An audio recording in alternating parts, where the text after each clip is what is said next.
You were part of the Nuclear Regulatory Commission's Operations Center following the Fukushima nuclear disaster and served as a severe accident analyst. Can you tell us about your experience and engineering role in relation to the incident? Sure.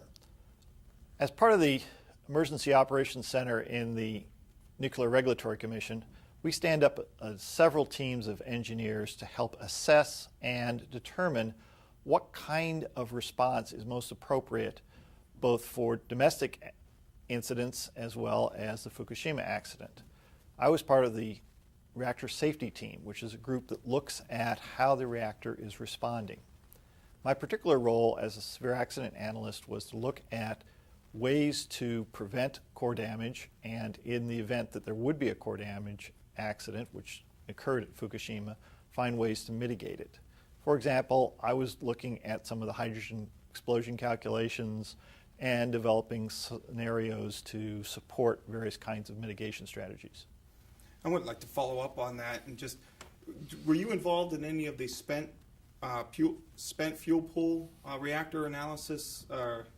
Because those actually lost their water and they were catching fire. What was your role with the spent fuel pool analyses? We were also looking at the spent fuel pools.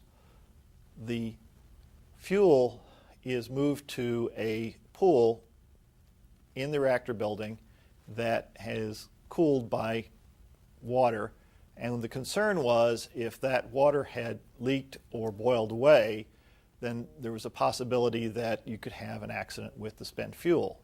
In point of fact, those pools never emptied, but because we didn't have a lot of information and there was some concern that they might, we did extensive analysis on how long it would take for the pools to go dry, under which circumstances, with the amount of heat load it had for the specific amount of fuel that was in the various spent fuel pools, and looking at how much water would be needed to keep the pool cool if indeed it could be added and was needed. Okay, oh, great.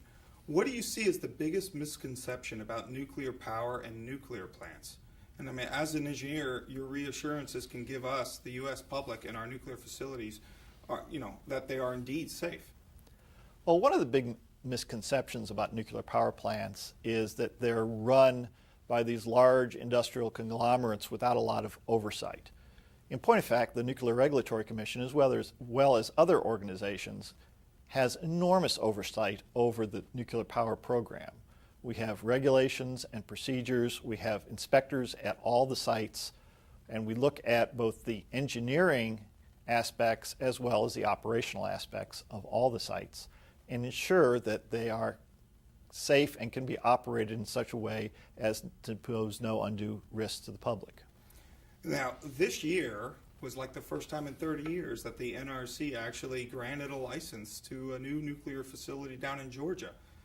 Did you guys consider all these factors in the new licensing, or would you care to expand upon all the factors that went into that decision? Absolutely.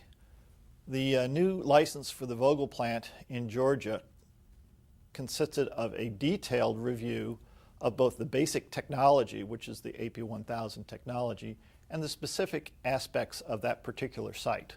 So we looked at the environmental issues associated with that particular site, as well as all the different technical aspects, both the routine aspects and the new technology that has been put in place with this new reactor design.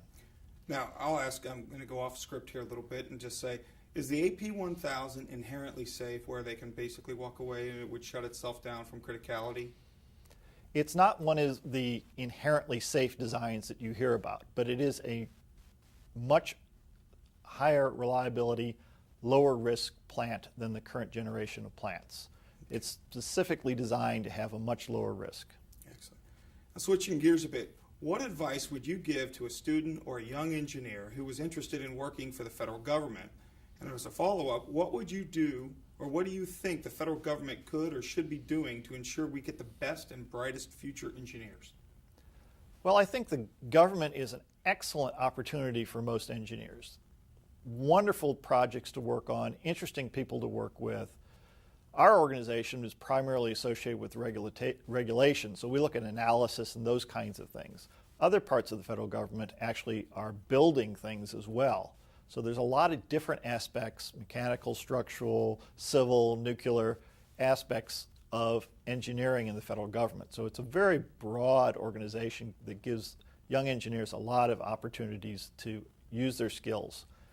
In terms of what we can do to improve and consistently get good young engineers, the federal government has lots of different fellowship programs and ways to help schools and help students at schools.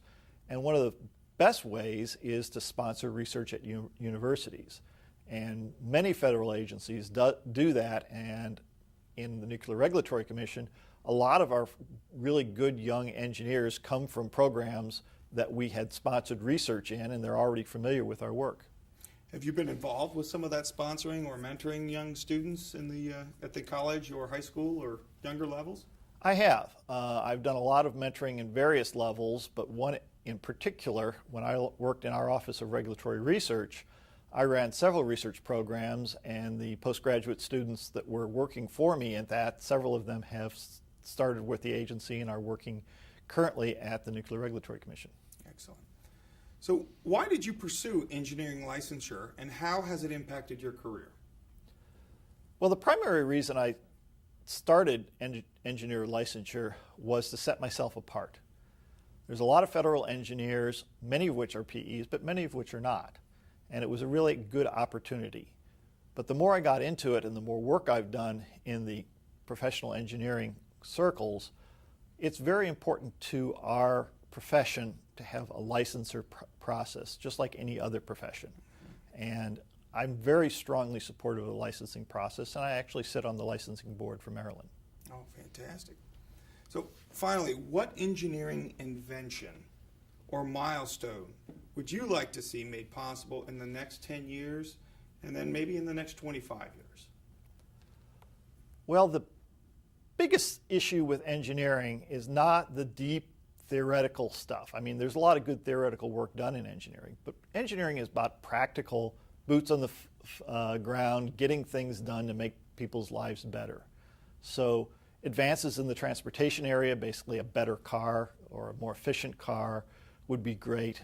And various technologies to allow us not to have to travel so much would be great. I live and work in Washington, and it's a real nightmare to get to work or get any place. So improvements in the transportation and or the telepresence type work would be wonderful. It would help our society, and it would make life better for everyone. Great. Now I have one last question. When you heard your name announced, what were the first three things that went through your mind?